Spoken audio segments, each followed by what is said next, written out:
الشيطان اللعين الرجيم. بسم الله الرحمن الرحيم. حسبنا الله نعم الوكيل ونعم المولى ونعم النصير. الحمد لله رب العالمين، والصلاة والسلام تحية الإكرام على النبي المكي المدني القرشي الهاشمي الأبتهي الذي سمي في السماء أحمد وفي الأرض بأبي القاسم محمد. اللهم صل على محمد وعلى آل بيته وترته الطيبين الطاهرين المعصومين المنتخبين المنتجبين الذين أرحم الله عنهم الغسى وطهرهم تطهيرا. اللهم صل على محمد وعلى محمد. لا سيما الإمام المبين والكحف النسيم وغياث المستر المستغيثين بقية الله في الأرض أجمعين، أرواحنا وأرواح العالمين لتراب المقدم الفداء. عجل الله فرجه الشريف على لعنة الله داعمة على أعدائهم أجمعين، غاصب حقوقهم ومنكر فضائلهم واسمتهم من الآن إلى قيام يوم الدين. أما بعد، فقد قال الله الحكيم في كتابه المجيد ما هو شفاعة ورحمة للمؤمنين.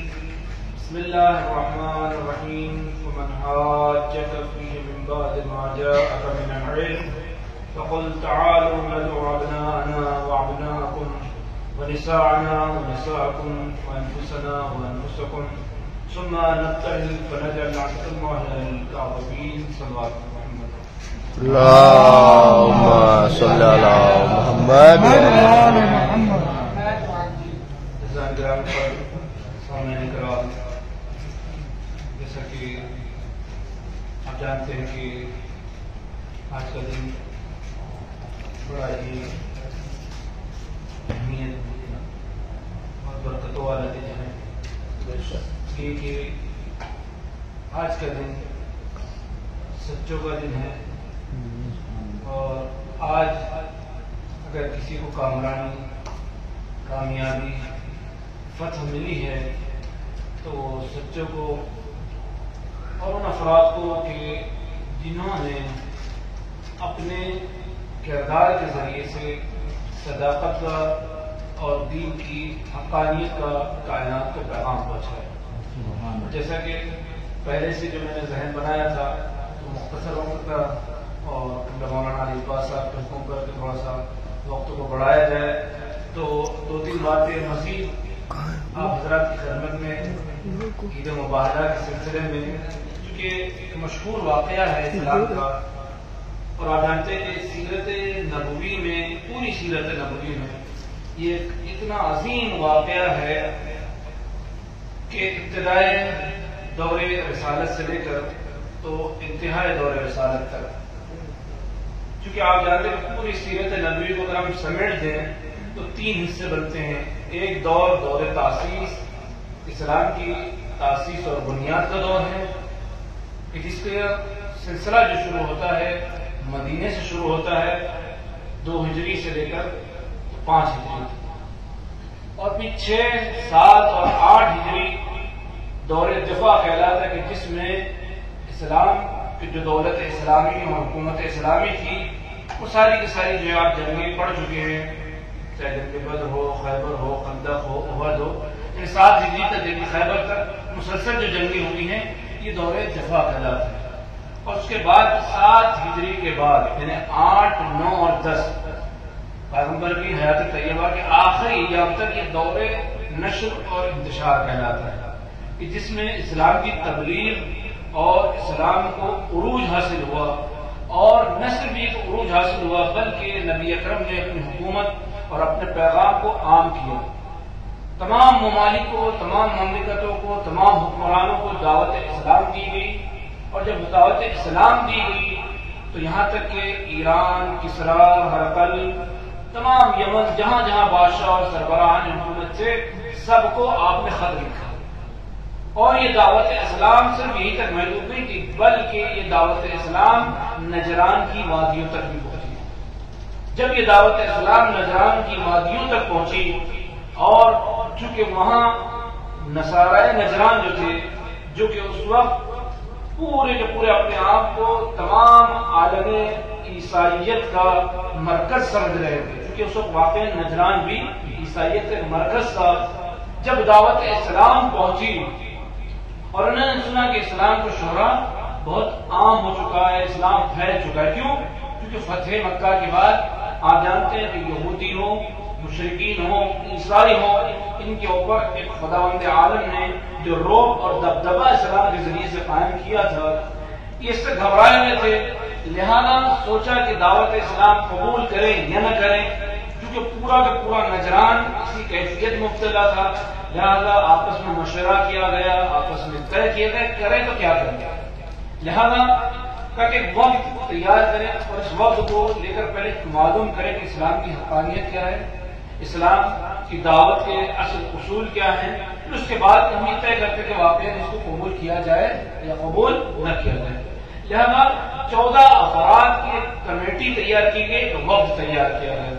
یہ جو سربراہان نجران کی تھی، یہ پورے نجران میں جو چنندہ افراد تھے، بڑے بڑے امیر، بڑے بڑے دولت مند اور بڑے بڑے مذہبی رہنما تھے. یہ 14 افراد کی کمیٹی تھی اور بقیہ 70 افراد کہ جو اس گروہ میں شامل ہوئے، اور یہ پورا کے پورا قافلہ ایک مرتبہ نجران سے مدینے کی طرف چلا.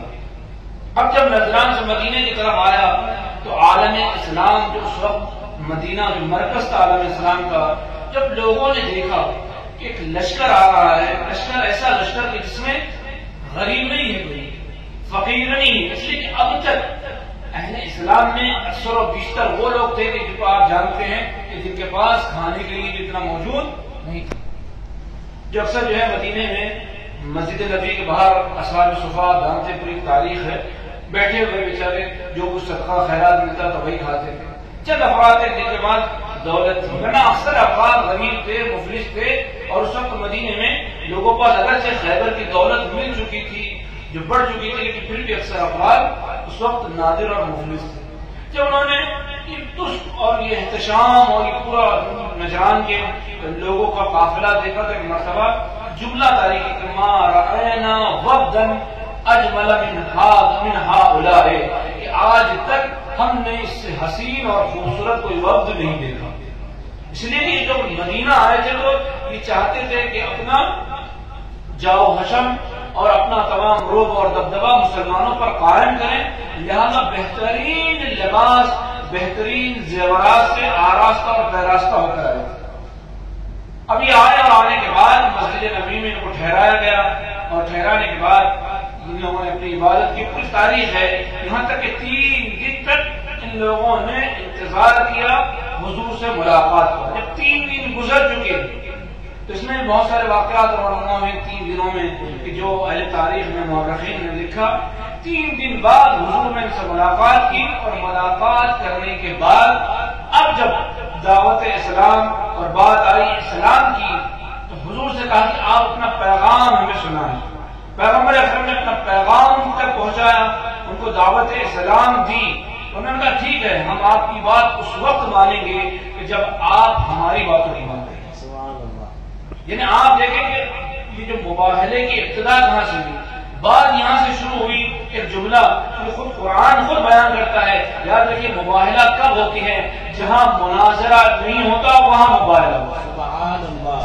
اس لیے قرآن نے بھی ابتدائی آیتوں میں، جیسا کہ آپ جانتے ہیں کسی سورے میں اسی آیت میں کہ جس کو آیت مباہلہ کہا جاتا ہے، فَمَنْ حَاجَّكَ فِيهِ مِنْ بَعْدِ مَا جَاءَكَ مِنَ الْعِلْمِ، پھر اس کے بعد کا ثُمَّ نَبْتَهِلْ. یعنی اس کا مطلب یہ ہے کہ مباہلہ اس وقت ہوتا ہے کہ جب دلائل اور برہان پیش کیے جائیں، جب سامنے والے کو تمام دلائل اور برہان دے دیے جائیں. اب اگر وہ انکار کی منزل میں ہو تب مباہلہ ہوتا ہے. تو اب پیغمبر اکرم نے دلائل براہین تمام کے تمام پیش کرنا شروع کیے. اب یہ جو آئے تھے یہ سوچ رہے تھے ہم پیغمبر اکرم کو قانع کریں، لیکن چونکہ پیغمبر اکرم پیغام صداقت لے کر آئے تھے، حقانیت کا پیغام لے کر آئے تھے، اب آپ نے مسلسل ان لوگوں کے سامنے دلائل اور براہین کو پیش کرنا شروع کیا. یہاں تک کہ اب جب گفتگو یہاں تک آئی کہ آپ جناب عیسیٰ کے بارے میں کیا عقیدہ رکھتے ہیں. پیغمبر اکرم سے سوال کیا کہ آپ کیا کہتے ہیں جناب عیسیٰ مسیح کے بارے میں؟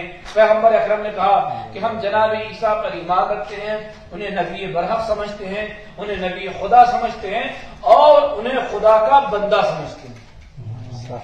اب جب گفتگو یہاں تک پہنچی، یہ جو آئے تھے مسیحی نصارہ نجران جب آئے تھے تو یہ کہہ رہے تھے کہ عیسیٰ خدا کے بندے نہیں ہیں۔ اب آپ یہاں دیکھیں کہ دراصل مباہلہ اسلام کی ابتدائی کا صداقت کا دن ہے، حقانیت کا دن ہے، اور نہ صرف کہ اسلام کی بلکہ توحید کی بنیاد کا دن بھی روز مباہلہ ہے۔ یہ کیا کہہ رہے ہیں کہ جناب عیسیٰ خدا کے بیٹے ہیں۔ پیغمبر نے کہا ہم سب عیسیٰ کی باتوں کو مانتے ہیں، ایمان لاتے ہیں، لیکن ہم جناب عیسیٰ کو خدا کا بندہ کہتے ہیں، بیٹا نہیں کہتے۔ پیغمبر اکرم نے دلائل دینا شروع کیے، قرآن پیش کرنا شروع کیے۔ یہ کہہ رہے تھے کہ آپ جناب عیسیٰ کے معجزوں کو دیکھیے، تمام معجزوں کو گنانا شروع کیا جن کا ذکر قرآن نے کہا، ساری مردوں کو زندہ کرتے ہیں، نابینا کو بینائی عطا کرتے ہیں، کوڑیوں کو شفا دیتے ہیں، سب کچھ پیغمبر اکرم نے کہا میں تسلیم کرتا ہوں، لیکن میں یہ نہیں کہتا کہ وہ خدا کے بیٹے ہیں، بلکہ میں یہ تسلیم کرتا ہوں کہ وہ خدا کے بندے ہیں۔ اس کے بعد قرآن مجید کی آیت جو آپ نے ابتدا میں سنی، اِنَّا مَثَلَ عِیسَىٰ عِندَ اللَّهِ كَمَثَلِ آدَمَ، کہ عیسیٰ کی مثال اللہ کے نزدیک آدم کی طرح سے ہے کہ بالکل جس طرح سے آدم بغیر ماں باپ کے نہ ماں ہے نہ باپ ہے لیکن تب بھی بندہ خدا ہے۔ اگر عیسیٰ کے لیے عیسائیوں کے پاس دلیل جاتی کہ خدا کے بیٹے ہیں، کہنے کا کوئی باپ موجود نہیں ہے، یہاں کہتا کہ کوئی باپ ہے تو کون ہے؟ خدا ہے۔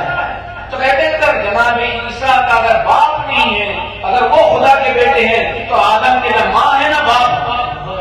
اسی لیے قرآن نے بڑا ہی لطیف نکتہ پیش کیا کہ ہمارے نزدیک عیسیٰ کی مثال وہ آدم کی طرح سے ہے، بس فرق اتنا ہے کہ ان کے باپ نہیں تھے، آدم کے نہ ماں موجود ہے نہ باپ موجود ہے، لیکن وہ بھی بندہ خدا ہے، یہ بھی بندہ خدا ہے۔ اور اس کے بعد ایک کیفیت کو بیان کیا، خلقہم من تراب، دونوں کو خدا نے مٹی سے پیدا کیا ہے۔ اب جس کو مٹی سے پیدا کیا ہے، آپ یاد رکھیے کہ خداوند عالم نے یہاں یہ لطیف نکتہ کیوں بیان کیا کہ دونوں کو مٹی سے خدا نے پیدا کیا ہے۔ اب جب مٹی سے خدا نے پیدا کیا ہے تو اب یہ خدا کے بندے ہیں، اور نہ صرف یہ کہ خدا کے بندے ہیں، یقیناً نبی خدا ہے، یقیناً خدا کی بارگاہ میں بزرگ ہیں، لیکن خدا کے بیٹے ہرگز نہیں ہو سکتے۔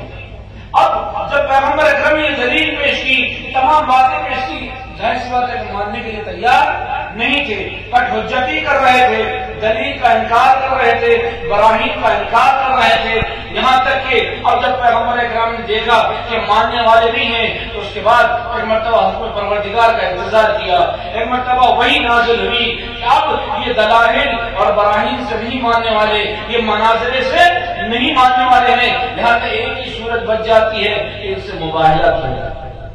اور قرآن کی آیت مباہلہ خود بیان کری، فَمَنْ حَاجَّكَ فِيهِ مِنْ بَعْدِ مَا جَاءَكَ مِنَ الْعِلْمِ، اب علم آنے کے بعد بھی اگر یہ کٹ حجتی کر رہے ہیں، اگر تم سے جو ہے انکار پر انکار کر رہے ہیں، تو اب اس کا مطلب یہ ہے کہ اب مباہلہ کیا جائے۔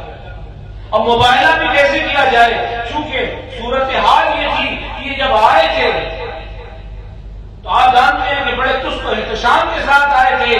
اب جب یہ سنا کہ مباہلہ ہوگا، اب مباہلے کی صورت کیا ہے؟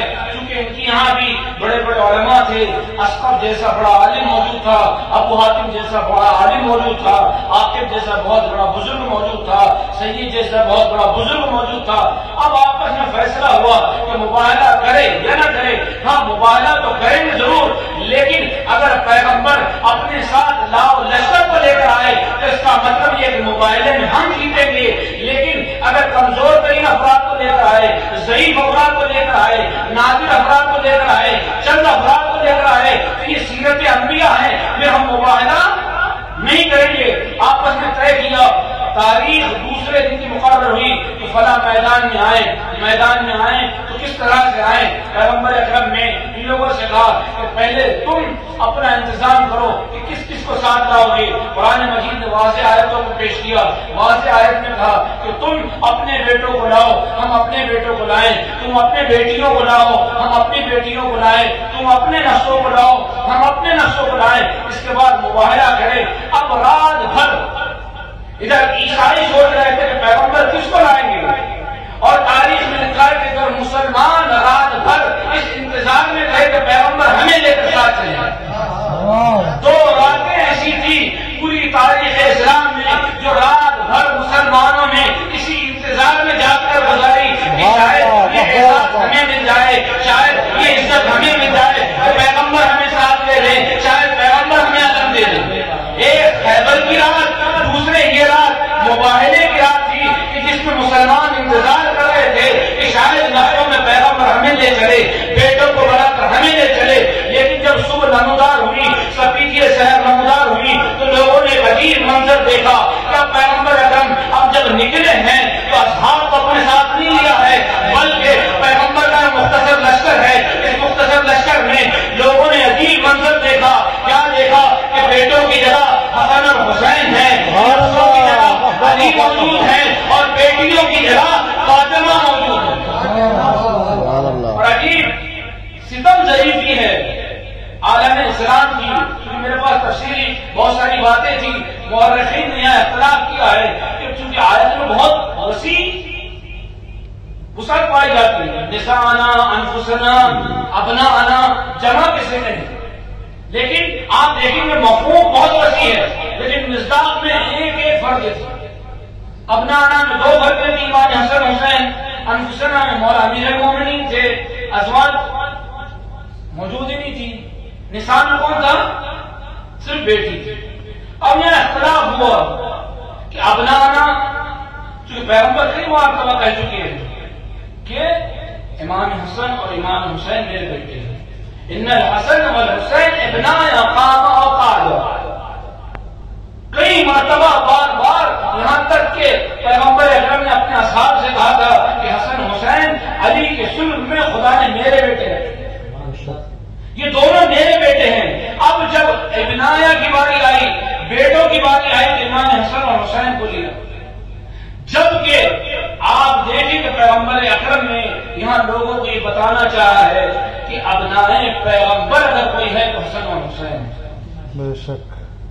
اور نہ صرف یہ کہ اس وقت بلکہ بعد میں بھی اکثر لوگ اس بات پر مختلف تھے کہ حسن اور حسین پیغمبر کے کیسے بیٹے ہو سکتے ہیں۔ اسی لیے ہارون رشید نے ایک مرتبہ امام رضا سے کہا تھا کہ آپ ابن رسول اللہ کیسے ہیں، آپ ابنائے رسول کہتے ہیں، اس لیے کہ آپ علی کے بیٹے ہیں، فاطمہ کے بیٹے ہیں، گویا نبی آپ کے نانا ہیں، سلسلہ نسب دادا سے چلتا ہے، لہذا آپ رنجو کے رسول کے نوازے ہیں، لہذا آپ رسول کے بیٹے کیسے ہو سکتے ہیں۔ عزیزو، جس طرح سے نصارہ نجران نے اعتراض کیا تھا، پیغمبر نے آیت کے ذریعے سے جواب دیا۔ جب ہارون رشید نے اعتراض کیا امام رضا پر کہ آپ رسول زادے کیسے ہو سکتے ہیں، آپ رسول کی بیٹی کے بیٹے ہیں، رسول کے بیٹے تو نہیں، یعنی ابن رسول اللہ آپ کو کیوں کہا جاتا ہے؟ تو امام رضا نے مسکرا کر قرآن کی آیت پڑھی تھی کہ جب جناب عیسیٰ مریم کے بیٹے ہو کر آل عمران کہے جا سکتے ہیں، تو پھر ہم فاطمہ کے بیٹے ہو کر آل رسول کیوں نہیں کہے جا سکتے؟ صلوات محمد و آل محمد۔ سبحان اللہ، سبحان اللہ۔ قرآن میں جب قرآن آل عمران کہہ سکتا ہے مریم کے بیٹوں کو، تو پھر ہم آل رسول کیوں نہیں ہو سکتے؟ تو واضح دلیل امام رضا نے پیش کی تھی، وہ یہ ابنائے پیغمبر تھے۔ جبکہ بہت سے مورخین یہاں بھی اختلاف کیا، جیسے کہ اشرف علی تھانوی وغیرہ وغیرہ بہت سارے نے، کہ یہ کیسے ممکن ہے۔ لیکن آیت میں صرف ابنائے پیغمبر سے مراد امام حسن اور امام حسین ہے۔ اس کے بعد آئی نفس کی، کہ نفس رسول کون ہے؟ اور یاد رکھیے کہ امام اللہ علیہ السلام کہتے ہیں کہ مولا امیر المومنین کی سب سے بڑی فضیلت، کائنات میں سب سے بڑی جو بے شمار فضیلتیں ہیں، مولا کائنات کی فضیلت کم نہیں ہے، ہم بیان بھی نہیں کر سکتے، نہ کوئی شمار کر سکتا ہے نہ تصور میں لا سکتے ہیں. دو چیزیں ایسی ہیں جن کا کوئی حساب ہی نہیں کر سکتا، شمار ہی نہیں کر سکتا. ایک نعمت خدا ہے جس کے بارے میں خداوند عالم نے کہا ان تعدوا نعمت اللہ ولا تحصوها. نعمت خداوندی ہوتی ہیں کہ اگر انسان شمار کرنا چاہے تو زندگی بھر عمر ختم ہو جائے گی، لیکن انسان خدا کی نعمتوں کو شمار نہیں کر سکتا. دوسرا فضائل عالی ہے، اگر انسان زندگی بھر لکھنا بھی چاہے تو انسان کی عمر ختم ہو جائے گی، علی کے فضائل کا کلندر ختم نہیں ہو سکتا. یہ سب سے امام رضا فرماتے ہیں کائنات میں سب سے بڑی علی کی فضیلت یہ ہے کہ آپ کو اس آیت میں نفس رسول کہا ہے، جبکہ یہاں بھی اشرف علی صاحب یہ کہتے ہیں کہ یہاں نفس سے مراد خود پیغمبر ہے، جبکہ آیت واضح طور پر کہہ رہی ہے کہ نفس رسول کوئی اور نہیں ہے بلکہ خود پیغمبر اکرم اپنے ساتھ مولا امیر المومنین کو لے جاتے ہیں اور فرماتے ہیں کہ نفس رسول سے مراد مولا امیر المومنین خود آیت میں. اور آپ دیکھیں کہ پیغمبر اکرم جب لائے تھے تو نفس رسول سے مراد کون تھا؟ امیر المومنین علیہ السلام. اور اس کے بعد جب نسانہ کی منزل آتی ہے تو یہاں بھی مورخین نے بہت اختلاف کیا ہے کہ نسانہ، کیونکہ آپ جانتے ہیں کہ لفظ نساء کا اطلاق ازواج پر بھی ہوتا ہے اور بیٹیوں پر بھی ہوتا ہے، تو لہذا جب نسانہ استعمال کیا تو ممکن ہے کہ یہاں ازواج کو بھی شامل کیا جائے، لیکن چونکہ آیت میں لطافت ایسی ہے، آیت میں نزاکت ایسی ہے کہ یہاں نسانہ میں صرف مراد بیٹیاں ہی جا سکتی ہیں، ازواج نہیں جا سکتے.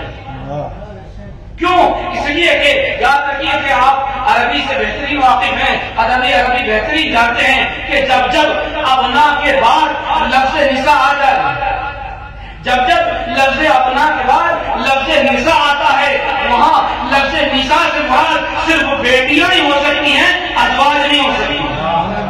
اسی لیے سورہ بقرہ کی ابتدائی آیتوں میں قرآن مجید میں خداوند عالم نے جب فرعون کا تذکرہ کیا فَيُسَبِّحُونَ أَبْنَاءَكُمْ وَيَسْتَحْيُونَ نِسَاءَكُمْ، تو وہاں بھی جتنے مترجمین ہیں چاہے وہ سنی ہو چاہے وہ شیعہ ہو، سب نے یہی ترجمہ کیا ہے کہ فرعون بیٹوں کو ذبح کرتا تھا، بیٹیوں کو قید کرتا تھا. وہاں کسی بھی مورخ نے چاہے سنی ہو شیعہ ہو کسی نے نہیں لکھا کہ بھائی جب نساء سے مراد بیٹی اور زوجہ دونوں ہیں تو یہاں بھی زوجہ لکھنے چاہیے. تو وہاں مورخین مفسرین کہتے ہیں نہیں، یہاں مراد صرف بیٹیاں ہی ہو سکتی ہے. کیوں؟ اس لیے کہ عربی کا قاعدہ ہے کہ جب بھی اپنا کے بعد لفظ نساء آتا ہے وہاں مراد صرف بیٹیاں ہوتی ہے. تو ہم نے کہا جب ان آیتوں میں اپنا کے بعد اگر لفظ نساء آ جائے تو بیٹیاں مراد ہوتی ہے، تو یہاں موبائلہ میں بھی خداوند عالم فرماتا ہے اپنا آنا تو اپنا حکم، نساء آنا تو نساء حکم. اس کا مطلب ہے کہ یہاں نساء سے مراد صرف پیغمبر کی بیٹی فاطمہ الزہرا سلام اللہ علیہا ہے. یہاں بھی مراد نساء سے بیٹیاں مراد ہے، عام عورتیں نہیں ہیں، ازواج نہیں ہیں. اور ایک بات جو واضح کر دی، جیسا کہ آپ نے شعر میں بھی سنا کہ اگر اور پیغمبر کی بیٹیاں ہوتی آیت میں گنجائش موجود تھی، لفظ نساء تھا، اگر اور بیٹیاں لے جا سکتے پیغمبر، اگر اور بیٹیاں ہوتی تو اتنی آیت میں گنجائش تھی کہ پیغمبر لے جاتے. اس لیے کہ جمع کا صیغہ استعمال ہوا ہے، لیکن اس آیت سے پتہ چلتا ہے کہ پیغمبر کی صرف ایک بیٹی تھی. اسی لیے اگرچہ جمع کا صیغہ ہے لیکن مفرد مصداق موجود، یعنی گویا یہ خداوند عالم کی طرف سے انتظام تھا کہ اہل بیت کو کامیابی، کامرانی، حق اور صداقت کا اظہار اس مباہلہ کے ذریعے سے کیا ہے. بہت ساری باتیں علماء نے مباہلہ کے سلسلے میں لکھی ہے. اور چونکہ اگر آیت میں ایک چیز اور اگر آپ دیکھتے ہیں کہ وَنَبْتَهِلْ کا لفظ جو ہے کہ ہم ایک دوسرے پر بد دعا کریں. علماء نے یہی لکھا کہ لفظ مباہلہ سے مراد لعن و نفرین کرنا، ایک دوسرے پر لعن و نفرین کرنا ہے، جھوٹوں پر لعنت کرنا ہے، جھوٹوں پر بد دعا کرنا ہے. یہ کیوں کیا گیا؟ جب اہل بیت جو سراپا رحمت ہے، پیغمبر اکرم جو کائنات کے لیے رحمت ہے، وہ کیوں بد دعا کریں گے؟ لیکن چونکہ منزل یہ تھی. یاد رکھیے کہ جب بھی پیغمبر اکرم نے ہمیں ایک فارمولہ اور منشور دیا ہے کہ جب بھی عقلی دلائل اور برہان کے بعد کوئی کٹ حجتی پر عمل ہو، کوئی بات نہ مانے، تب صورت یہ آتی ہے کہ مباہلہ کیا جائے. اور مباہلہ بھی کیسے کی جائے؟ اس کے بعد آپ دیکھیں کہ جب یہ لوگ میدان میں آئے تھے تو میدان میں آنے کے بعد ایک صورت حال یہ تھی کہ پیغمبر اکرم نے ایک سیاہ چادر لگا دی تھی اور درخت جو کھجور کے کاٹے گئے تھے اس چادر کو باندھ دیا گیا تھا، خیمہ نصب کیا گیا تھا، وہاں یہ افراد بیٹھے تھے. اب نصارہ نجران جب آئے تو مباہلہ کرنے کے لیے آئے تھے. تمام افراد آئے تھے اور افراد بھی ایسے تھے جو بڑے بڑے رہنما تھے، جو بڑے بڑے راہبر تھے، جو بڑے بڑے عالم تھے. اب جب میدان میں آئے کیا لیتے ہیں کہ مختصر سا قافلہ پیغمبر اپنے ساتھ لیے ہوئے ہیں اور مختصر قافلے کی کیفیت یہ ہے آگے آگے پیغمبر ہیں. پیغمبر آگے آگے ہیں، دائیں ہاتھ میں انگلی تھامے ہوئے بڑے بیٹے امام حسن ہیں، گود میں امام حسین ہیں، پیچھے بی بی شہزادی فاطمہ الزہرا ہیں اور آخر میں مولا امیر المومنین موجود ہے. اور یہ مختصر سا قافلہ مباہلے کے لیے جب میدان میں پہنچا تو نصارہ نجران میں سب عالم تھے، سب پڑھے لکھے تھے، لیکن ایک ایسا عالم تھا کہ جو صرف عالم بھی نہیں تھا بلکہ عارف بھی تھا، جس کا نام اسقف تھا. جیسے ہی اس نے ان افراد کو آتے ہوئے دیکھا کہا سنو، اگر چاہتے ہو کہ روئے زمین پر نجران باقی رہے تو خدا را کبھی مباہلہ مت کرنا. یاد رکھو کہ میں تمہیں پیشن گوئی کرتا ہوں کہ اگر روئے زمین پر نصارہ نجران، یاد رکھیں کہ اس اسقف کی یہ بہترین پیشن گوئی تھی کہ اگر وجود کائنات میں اگر ہے ہمارا تو ان ذوات مقدسہ کی بنا پر ہے، اس لیے کہ میں ایسے چہرے دیکھ رہا ہوں اگر یہ دعا کرے تو پہاڑ اپنی جگہ سے ہٹ جائے. لہذا فلا تباہلوا ابدا، کبھی ان سے مباہلہ مت کرنا ورنہ ہلاک ہو جاؤ گے. میں جملہ کہنا چاہتا ہوں، یہاں نصارہ نجران کو سمجھ میں آیا کہ اگر اہل بیت سے مقابلہ کرو گے تو ہلاک ہو جاؤ گے. کہ وہاں کسی نے خود یہ دعویٰ کیا تھا کہ اگر فلاں نہ ہوتے تو میں ہلاک ہو جاتا، اگر علی نہ ہوتے تو میں ہلاک ہو جاتا. یعنی پتہ چلا کہ اگر اہل بیت کا وجود نہ ہو تو انسان کے لیے صرف ہلاکت اور ہلاکت. نصارہ نجران نے یہ واضح کر دیا کہ یہ مقدس چہرے ہیں کہ اگر ان کے ذریعے سے دعا کی جائے تو بھی قبول ہوتی ہے، بد دعا کی جائے تو بھی قبول ہوتی ہے. لہذا آئیے ہم بارگاہ خدا بندی میں انہیں مقدس اسما کے ذریعے سے دعا کرتے ہیں. اللہم بارک زہرا و ابیہا و بعدہا و بنیہا و سر المستودع فیہا. پروردگار ان مقدس شہروں کا واسطہ جن کے ذریعے سے دعائیں قبول ہوتی ہے، جن کے ذریعے سے کائنات میں رحمتیں نازل ہوتی ہیں، برکتیں نازل ہوتی ہیں، خدا بند عالم کے تمام دعاؤں کے خدا کی بارگاہ میں شرف قبولیت حاصل ہوتی ہے. پروردگار تمام حاضرین کی جائز حاجات کو قبول فرما. پروردگار اہل بیت علیہ السلام کے واسطہ جہاں کئی شیعہ حیدر کرار موجود ہے ان سب کی جان مال عزت آبرو کی حفاظت فرما.